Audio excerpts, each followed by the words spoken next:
지나가는 사람을 붙들고 선생님께서는 복을 받기를 원하십니까? 라고 질문을 한다면 이 질문은 세상에서 가장 어리석은 질문이 될 것입니다. 왜냐하면 복을 받기 싫어하는 사람이 한 사람도 없을 것이기 때문입니다. 물론 개 중에는 너무 복하면 좀 천박하게 보일까봐 염려를 해서 이 정도면 충분합니다. 더 무슨 복이 필요하겠어요? 이렇게 말을 함으로써 자신이 별 욕심이 없는 사람이라는 것을 드러내 보이고자 하는 그런 사람들도 있기는 합니다마는, 그러나 내심으로 복을 받고 싶어 하는 건 모두가 다 똑같습니다. 여러분, 저는 어떨 것 같습니까? 저는 욕심이 소뚜껑보다 더 두껍기 때문에 복을 많이 받고 싶어 합니다. 여러분들도 복을 많이 받으시기를 기원합니다. 하나님을 믿는 사람들이 복에 대해서 가져야 될 입장은 무엇일까요? 그것은 한마디로 말하면 하나님께서 주시마한 복을 우리가 간절하게 사모해야만 한다는 것입니다. 그것이 하등 부끄러운 일이 아닌 이유는 이 성경 속에서 하나님께서 말씀하시기를 나는 너희에게 복을 주는 여호와라고 하셨기 때문입니다. 그래서 여러분, 복을 사모하는 것이 죄일 리가 없고 오히려 하나님의 복이 없어도 잘 살 수 있을 것처럼 으스대는 태도가 하나님 앞에 죄가 될 것입니다. 그러므로 우리가 하나님의 복을 사모하는 것은 너무나도 당연하다 하는 것입니다. 오늘 우리가 읽은 신명기 28장 1절 이하의 말씀은 성경 전체를 통해서 복을 이야기할 때 가장 대표적으로 등장되는 본문 중에 하나입니다. 오늘 읽은 말씀 중에 무려 10번 이상이나 복이라고 하는 단어가 등장하고 있습니다. 그런데 여러분, 이 복이란 게 도대체 무엇을 뜻하는 것일까요? 히브리어로 베라카라고 하는 이 단어는 바라크라고 하는 동사에서 파생됐습니다. 근데 그 뜻이 무릎을 꿇는다 라는 뜻입니다. 여러분, 조금 이상하지 않습니까? 복을 받으면 무릎을 꿇었던 사람도 무릎을 펴게 되고 다른 사람들 위에 높이 서야 될 것 같은데, 이 복이란 단어 속에 무릎을 꿇는다는 뜻이 들어있는 거 조금 이상하지요? 그러나 하나님을 중심으로 생각해 보면 이상할 게 하나도 없습니다. 복은 무엇인가? 여호와 하나님 앞에 나가서 겸손하게 무릎을 꿇음으로써 얻게 되는 것, 그게 바로 복이라는 사실을 가르쳐 주고 있기 때문입니다. 무릎을 꿇음으로써 얻는 것이 복이기 때문에 교만한 사람은 복을 얻기가 참 어렵습니다. 무릎을 꿇으니 내가 노력해서 얻겠다 이렇게 말하기 쉽습니다. 그러나 여러분, 본인이 스스로 노력해서 쟁취하는 것은 진정한 복이 아닙니다. 여러분, 복은 얻는 것이 아니라 누리는 것입니다. 얻는 것은 무엇인가? 스트레스를 받아가면서 막 힘든 노력을 해가면서 안 될 것도 되게 해보려고 기를 쓰면서 쫓아다니는 것을 얻는다고 말합니다. 그러나 누린다고 하는 것은 하나님께서 위로부터 우리에게 내려주시는 것을 순리적으로 받아 즐기는 삶, 이게 바로 누리는 것이라 하는 것입니다. 저는 우리들이 얻고자 애쓰는 어리석은 사람이 되지 말고 하나님이 주시는 것을 누리는 성도가 되기를 원합니다. 겸손한 사람은 하나님 앞에 나가서 무릎을 꿇습니다. 그리고 고백합니다. 모든 복의 근원은 오직 여호와 하나님 한 분이심을 믿고 의지합니다 라고 고백을 하는 것입니다. 하나님 아닌 다른 존재에게 복을 구하는 모든 행위가 다름 아닌 우상 숭배입니다. 하나님 이외의 존재는 때로는 우리 자신이기도 하고 때로는 믿음직스러운 우리 주변의 다른 사람일 수도 있고 사람이 깎아서 만든 조형물이거나 어떤 때는 해와 달과 별이 그런 존재에 해당될 때도 있었습니다. 여하간 참된 복은 오직 하나님 아버지 한 분밖에 주시는 분이 없음을 여러분 기억하셔야만 될 것입니다. 만복의 근원은 하나님 아버지시다. 할렐루야. 이 사실을 밑바닥에 깔고 이제 오늘 본문으로 들어가서 하나님의 복을 받는 비결이 무엇인가를 좀 살펴볼 필요가 있겠습니다. 여러분, 그 대전제가 되는 말씀이 1절과 2절에 나와 있습니다. 1절을 다 같이 소리내서 읽어보도록 하실까요? 네가 네 하나님 여호와의 말씀을 삼가 듣고 내가 오늘 네게 명령하는 그의 모든 명령을 지켜 행하면 네 하나님 여호와께서 너를 세계 모든 민족 위에 뛰어나게 하실 것이라. 아멘. 두 부분입니다. 첫째는 여호와 하나님의 말씀을 삼가 듣고는 히브리어로는 경청한다는 뜻을 가진 샤마라는 말이 2번 반복해서 나온 것으로 되어 있습니다. 그러니까 직역을 하면 듣고 또 듣고라는 뜻이 됩니다. 그런데 풀어서 말하면 마음을 쏟아서 자세히 주의 깊게 경청한다는 뜻입니다. 그런데 두 번째 부분은 그의 모든 명령을 지켜 행한다 하는 것인데, 이 부분은 그 앞에 삼가 듣고의 목적 부분이 되어 있습니다. 무엇 때문에 삼가 듣느냐, 무슨 목적으로 삼가 듣느냐라고 할 때 그 대답이 그의 모든 명령을 지켜 행하기 위해서라고 하는 것입니다. 여러분, 결국 우리가 복을 받는 비결을 한마디로 정리하면 하나님 아버지의 말씀을 잘 귀 기울여서 듣고 들은 후에는 들은 그대로 지켜서 행하는 것, 이것이 바로 복을 받는 비결이라고 하는 것입니다. 여러분, 그렇다고 한다면 이제 저나 여러분들이 힘써야 될 일이 무엇이겠습니까? 그것은 하나님의 말씀을 잘 듣는 겁니다. 여러분, 오늘날 하나님의 말씀을 듣는 방법은 두 가지가 있습니다. 첫째는 하나님의 말씀으로 가득 차 있는 성경을 부지런히 읽으시는 겁니다. 그리고 또 하나는 예배 열심히 참석하셔서 설교를 잘 들으시는 겁니다. 자, 그런데 오늘 우리들의 문제가 뭐냐 하면 하나님의 말씀을 잘 듣는 일에 실패할 때가 많다는 것입니다. 그 이유가 무엇인가?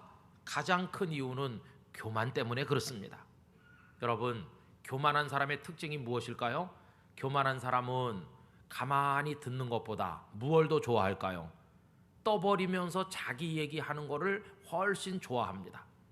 듣는 것을 별로 좋아하지 않습니다. 그래서 야고보서 1장 19절 말씀은 이런 사람들에 대해서 경계하여 말씀하셨는데, 내 사랑하는 형제들아, 너희가 알지니 사람마다 듣기는 속히 하고 말하기는 더디하며 라고 하셨습니다. 여러분, 듣는 것과 말하는 것 중에서 먼저 해야 되고 더 많이 해야 될 게 무엇일까요? 그것은 당연히 듣는 것입니다. 또 우리들이 잘 들으려고 하지 않는 주된 이유 중에 하나는 다 알고 있다고 생각하기 때문에 그렇습니다. 나 성경을 이미 여러 번 읽었어, 이렇게 말합니다. 여러분, 그러나 우리들은 다 알고 있는 것처럼 착각해서는 안 됩니다. 읽은 것을 또 읽고 또 읽고 들은 것을 또 듣고 또 듣는 게 우리의 마땅한 모습입니다. 우리 기독교인은 신앙의 텍스트가 여러 수십 권 수백 권 있지 않습니다. 단 한 권 하나님의 말씀 성경이 있을 뿐입니다. 이거를 반복적으로 읽고 반복적으로 듣습니다. 여러분, 동일한 본문을 배경으로 해서 하는 설교를 평생 믿으신 분들은 많이 반복적으로 들으셨을 겁니다. 그러면 다 아는 것일까요? 그렇진 않을 것입니다. 하나님의 말씀이 삶 속에서 내 말씀으로 체험되기 전까지는 그 말씀을 안다고 말할 수가 없는 것입니다. 읽고 또 읽고 듣고 또 듣다 보면 몰랐던 내용을 알게 되고 저 밑바닥에 숨겨진 심오한 뜻을 깨닫게 됩니다. 그리고 나중에는 이 진리에 대한 확신이 생깁니다. 그리고 그 말씀이 적용될 때 생활 속에서 하나님의 축복의 말씀이 틀림없구나 체험을 하게 됩니다. 그러면서 말씀에 대한 이해가 더 깊어지게 된다고 하는 것입니다. 그래서 여러분, 저는 우리 교우들 모두가 읽고 또 읽고 듣고 또 듣게 되시기를 부탁을 드리는 것입니다. 그래서 평생에 듣던 말씀, 평생에 듣던 말씀, 주 예수 크신 사랑. 그 다음에 어떻게 돼 있나요? 늘 들려주시오, 아니면 또 들려주시오 이렇게 돼 있어요. 제가 오늘 한 이 설교를 다음 주에 또 해도 욕하지 마시기 바랍니다. 또 들려달라고 그러셨으니까. 여러분, 그래서 잘 들어야 돼요. 우리가 잘 들었으면 그 다음에 할 일이 뭘까요? 그 다음에 할 일은 지켜 행하는 겁니다. 아까 복이라는 단어 속에 무릎을 꿇는다는 뜻이 있다고 그러지 않았습니까? 무릎을 꿇는다는 건 종이 그 주인에 대해서 가지는 태도입니다. 주인은 종에게 명령합니다. 그리고 종은 주인에 대하여 무한 순종의 책임을 가지고 있습니다. 어떤 명령이든지 언제 명령하든지 그 명령이 쉽든지 어렵든지 상관없이 무한히 순종해야 될 사명이 종에게는 있는 겁니다. 여러분, 우리들이 하나님의 말씀에 대해서 이와 같이 순종할 수 있기를 바랍니다. 들어도 순종하지 않으면 아무 의미가 없을 것이죠. 그래서 야고보서 1장 22절 이하를 보면 다음과 같이 말씀하셨습니다.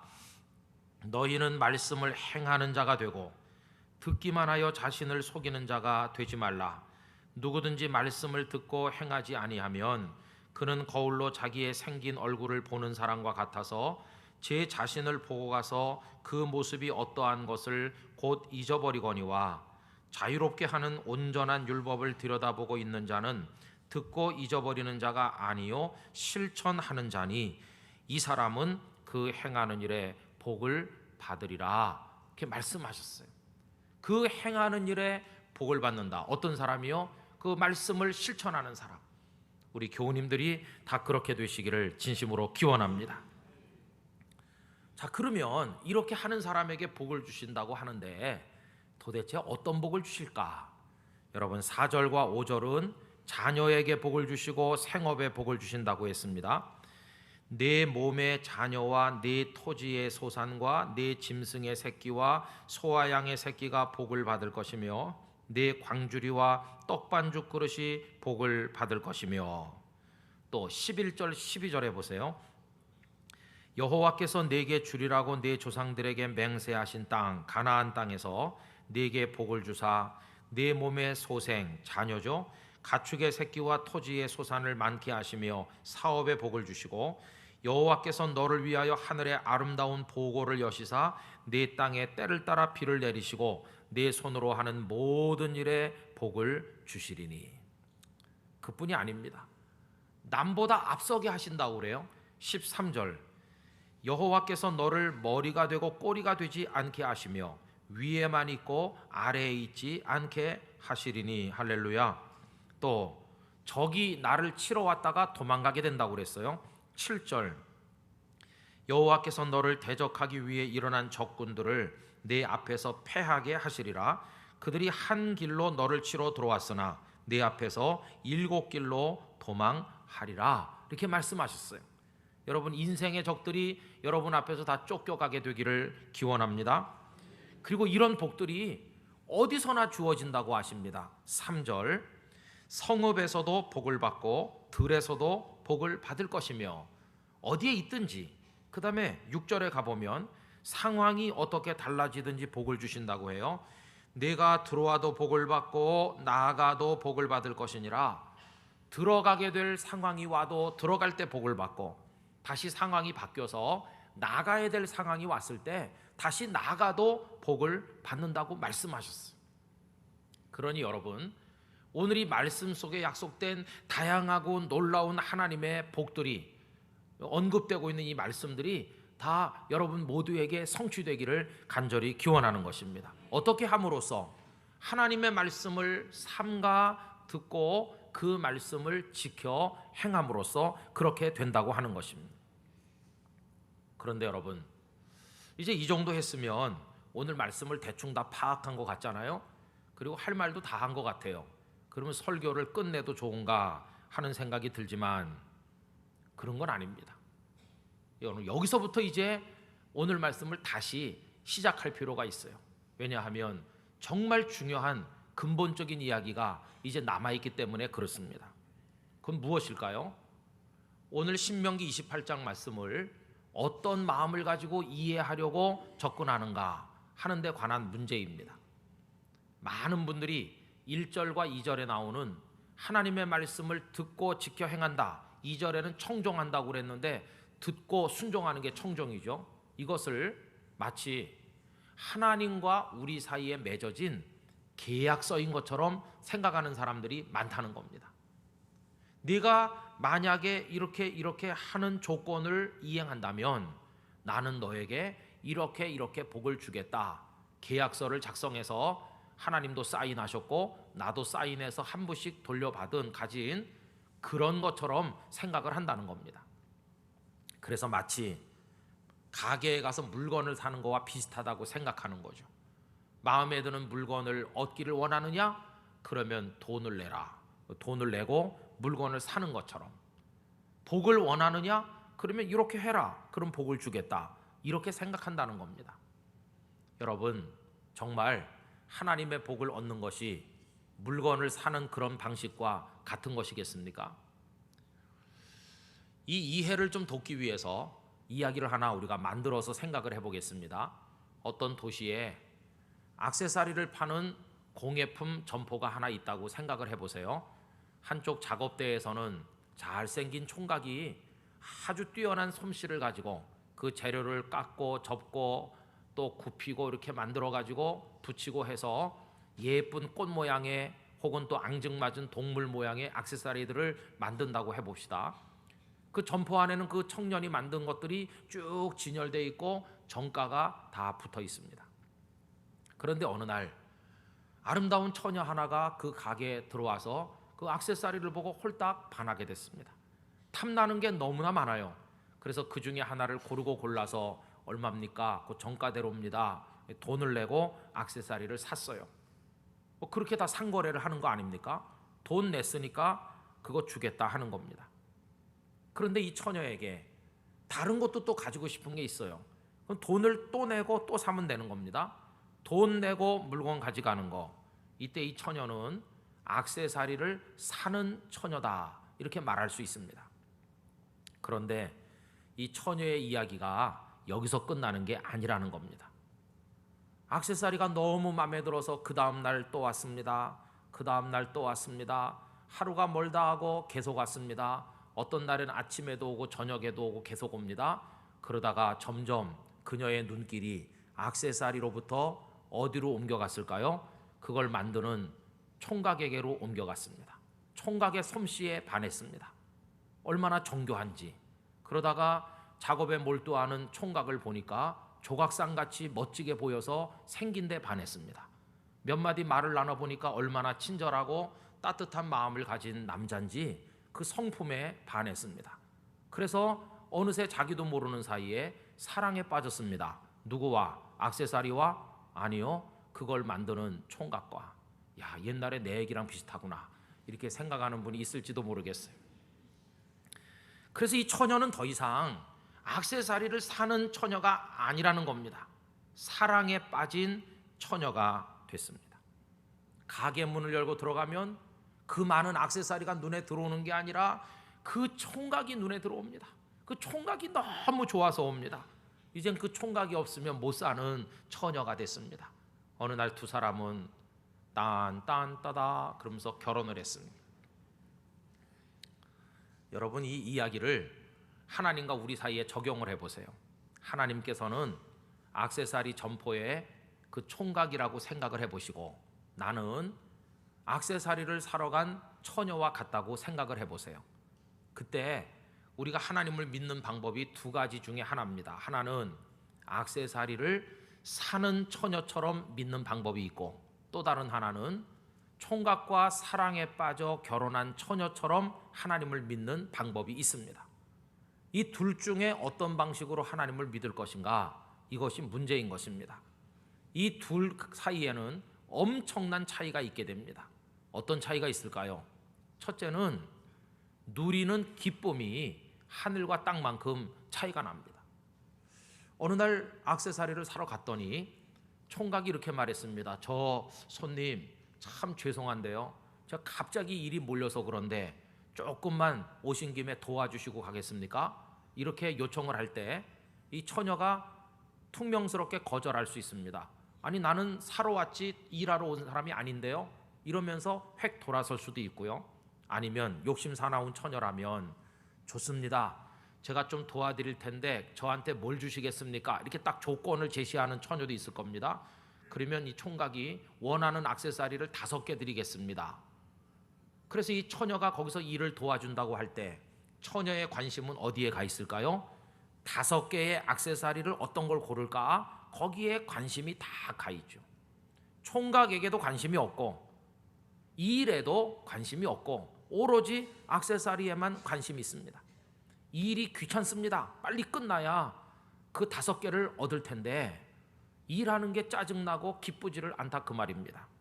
여러분, 그녀의 모습은 마치 뭐와 같으냐 하면 복을 얻기는 얻어야 되겠는데 그냥은 안 준다고 하니까 복채를 내는 사람과 똑같습니다. 복은 얻고 싶고 그냥은 안 준다고 그러고 그러니까 복채를 내는 겁니다.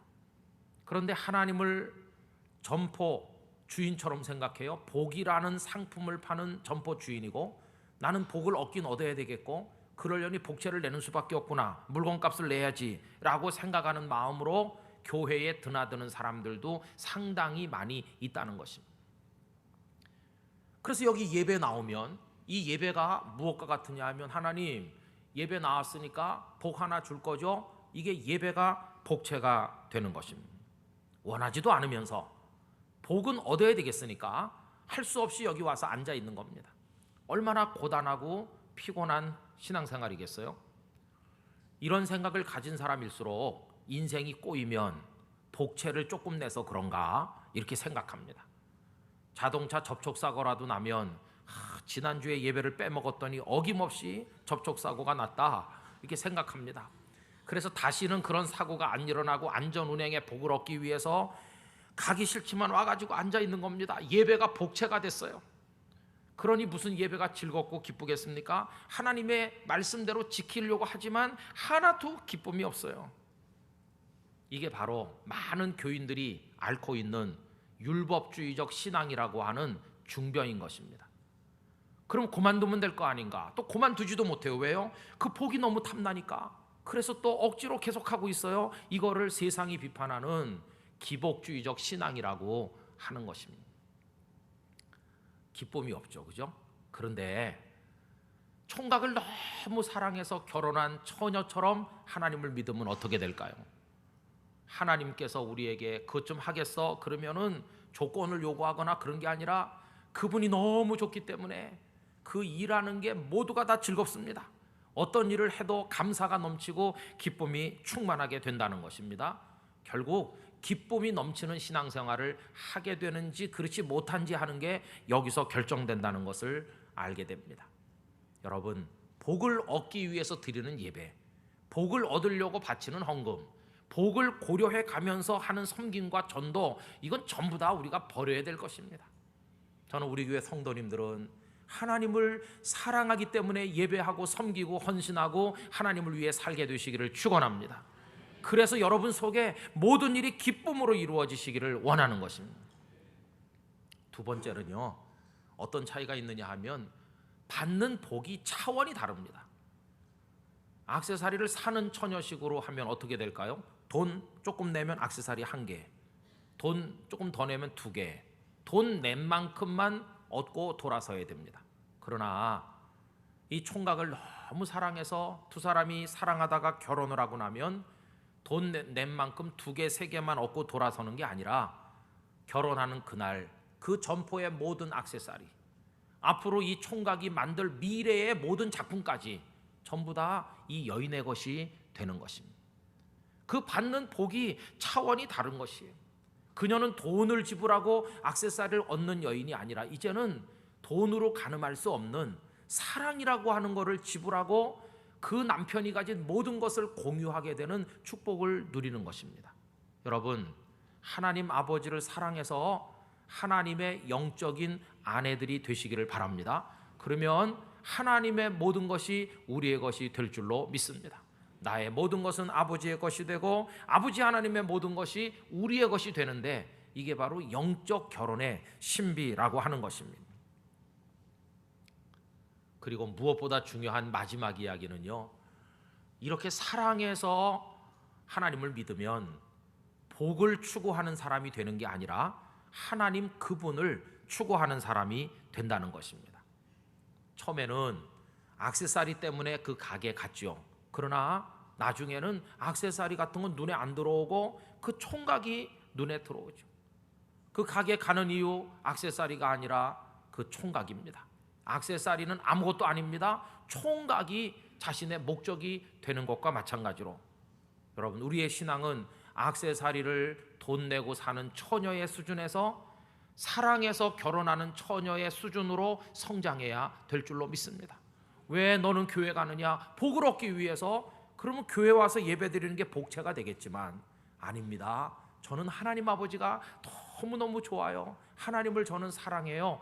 그리고 오게 될 때 이게 하나님께서 원하시는 신앙의 모습이라는 것이. 액세서리에만 관심이 있으면요, 돈 내고 사면 돌아서서 나가면 끝입니다. 복에만 관심이 있으면, 복채 내고 복을 받아가지고 돌아서면 하나님께는 아무 미련 없이 그걸로 끝입니다.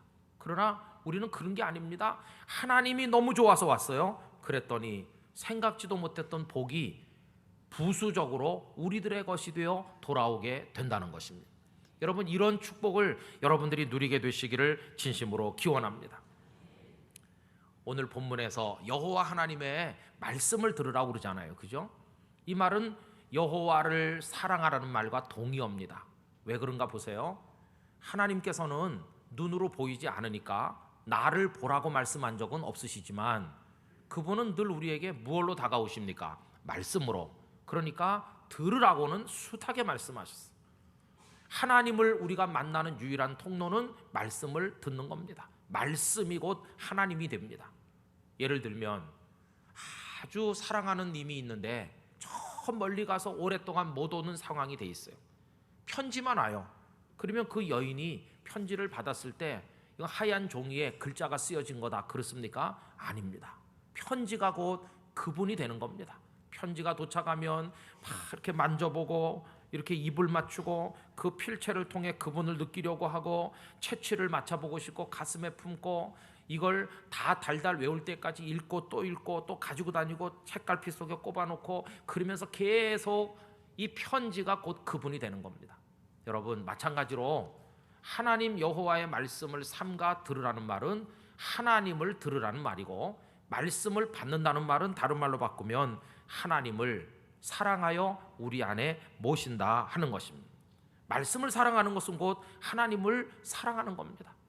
여러분, 저는 오늘 말씀이 우리에게 요구하는 거, 복 때문에 하나님 앞에 나오는, 액세서리 때문에 가게에 드나드는 처녀와 같은 저차원적인 단계를 벗어나서 액세서리와는 상관없이 그가 너무 좋아서 그 가게에 들어가듯이 사랑하여 결혼해서 그 집에 있는 것처럼 하나님을 사랑해서 하나님 앞에 나가는 그런 고차원적인 단계로 우리들의 믿음이 쑥 성장하게 되기를 기원하는 것입니다.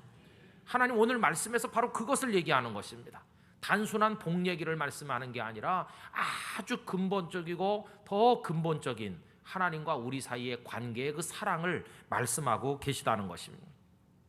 그래서 복 받으려고 온 게 아니고 하나님 사랑해서 왔어요. 그랬더니 기대하지도 않았던 복을 하나님께서 우리에게 듬뿍 주실 때 이것이 바로 억지로 얻는 게 아니라 주시는 것을 순리적으로 누리는 진정한 복이 될 줄로 믿는 것입니다. 여러분, 복은 목적이 아니고 하나님만이 우리의 목적이 된다는 것입니다. 이렇게 되면 어느 수준에 이르는지 아세요? 복을 적게 준다고 원망하지 않아요. 늦게 주신다고 투정하지 않아요. 주셨다 가져간다고 하나님 앞에 떼를 쓰지 않습니다. 모든 것이 다 이제는 하나님의 손에 달렸고 나는 하나님 한 분만으로 기뻐하는 사람이 될 수가 있다 하는 것입니다. 오늘 설교 제목은 복보다 하나님입니다. 여러분들이 복보다 하나님을 더 사랑하게 되시기를 기원합니다.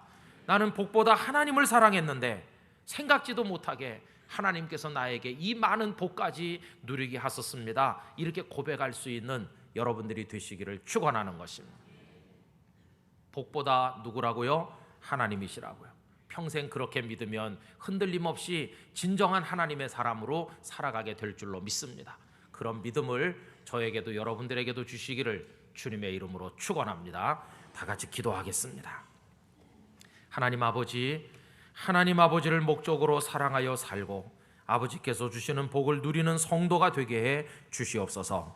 다 같이 통성으로 기도하겠습니다. 할렐루야. 거룩하신 아버지 하나님께 영광과 찬송과 존귀를 올려드리옵나이다. 복을 얻기 위해서 하나님을 이용하는 사람이 아니라 하나님을 사랑하여 복을 얻는 사람 되기를 원합니다. 우리 땅끝 교회 성도들이 아버지께서 주시는 복을 누려야 되겠습니다. 아버지 하나님, 저희들을 외면하지 마시옵소서. 아버지를 사랑하여 기쁨과 감격이 넘치는 신앙생활 할 수 있도록 도와주시기를 원합니다. 아버지 하나님, 인도하여 주시옵소서. 아버지 하나님, 복보다 하나님을 사랑함으로써 하나님과 영적으로 결혼하는 아내처럼 우리가 하나님을 믿게 되기를 원합니다. 그리하여 복도 받지 못하면서 교회에는 왜 다니느냐고 비아냥대는 사단의 그 음성 앞에서도 요동하지 아니하고 어떤 상황에서나 하나님을 사랑하는 기쁨이 넘치는 진정한 축복의 성도 되게 하여 주옵소서. 그렇게 될 때 우리에게 필요한 복을, 생각지 못했던 복을 하나님께서는 넘치도록 허락하실 줄 믿습니다. 우리 교우들이 복 있는 성도 되게 하여 주옵소서. 예수님의 이름으로 기도하옵나이다. 아멘.